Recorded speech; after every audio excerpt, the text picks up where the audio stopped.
tout savoir sur la location courte durée en Algérie avec Airbnb. On va partager avec vous notre expertise. Notre sujet aujourd'hui, c'est comment gérer les voyageurs à problème. Ça, c'est une des choses les plus importantes à connaître. C'est comment gérer les problèmes de caution et comment gérer les voyageurs de problème, comment les filtrer. Et comment gérer le problème si vous louez votre appartement via Airbnb. Vous allez tout savoir tout de suite avec nous.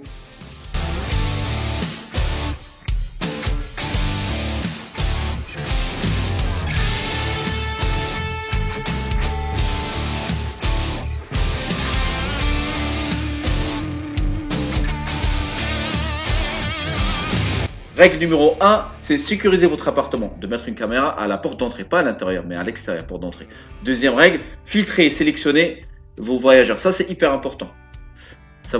La règle numéro 3, c'est demander une caution. C'est toujours prendre une pièce d'identité plus une caution. Hyper important aussi. Respectez ces 3 règles et vous évitez 90% des problèmes et des voyageurs à problème. Suivez-moi maintenant sur le cas d'étude que j'ai eu la semaine dernière. Le mec, il vient chez moi, je le loue sur Airbnb, il vient chez moi, il casse des affaires et il demande le remboursement par Airbnb. J'ai fait la demande à Airbnb pour annuler ce remboursement-là et pour avoir un remboursement des affaires cassées. À ma grande surprise, Airbnb il m'a refusé. Il lui a remboursé 3 nuits sur 4 et à la fin, je me retrouve avec des affaires cassées à payer moi-même et je me retrouve avec des nuits sautées, bloquées par Airbnb que j'ai pas pu louer. Suivez-moi, je vais partager avec vous la conversation téléphonique que j'ai eue avec Airbnb, tous les emails que j'ai échangés avec eux et finalement la conclusion que j'ai pris et les solutions à prendre absolument pour éviter ce genre de problème. Salam alaikum la famille Airbnb, j'espère que vous allez bien. Airbnb.com. Thanks for calling Airbnb. We're looking forward to speaking with you. Please note that your call may be recorded for training and quality purposes. Sylvia, how can I help you today? Hello, good evening. I am calling you regarding a case that we had in our properties.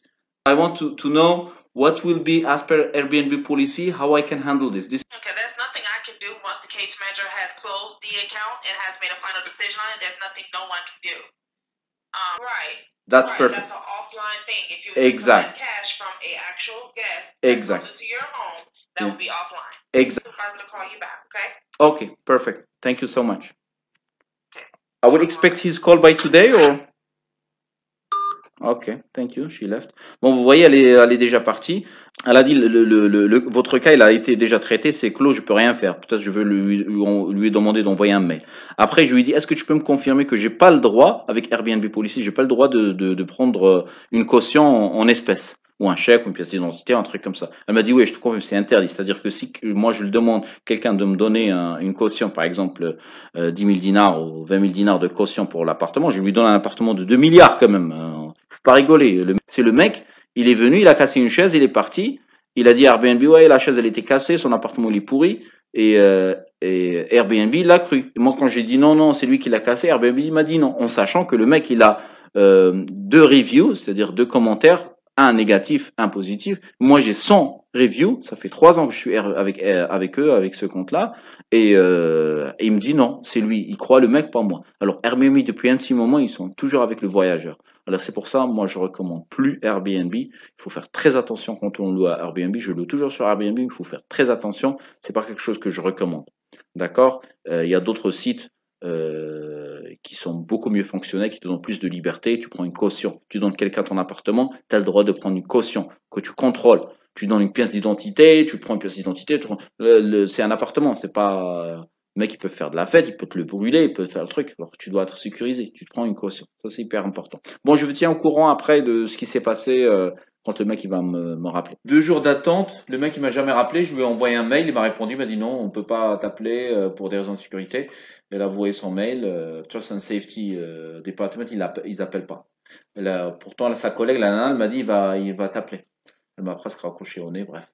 Voilà, j'ai postulé sur un groupe Facebook des superhosts Airbnb, c'est un groupe américain, et ils m'ont dit de ne pas se prendre la tête et que, en gros, Airbnb donne raison souvent aux voyageurs Et voilà. Alors moi, ma décision, c'est quoi? Ben, je vais garder mon appartement sur Airbnb, mais je vais réduire au maximum les locations Airbnb et d'essayer de les prendre en direct en utilisant d'autres sites comme Baitina.com qui me permet d'avoir des paiements en cash chez moi. C'est-à-dire c'est le locataire, il réserve sur leur site et le locataire il me paye directement chez moi sur quoi. Je ne vais pas me prendre la tête et comme ça je reçois mon paiement cash chez moi et aussi je prends ma caution. Il n'y a pas d'obligation de ne pas prendre de caution comme chez Airbnb.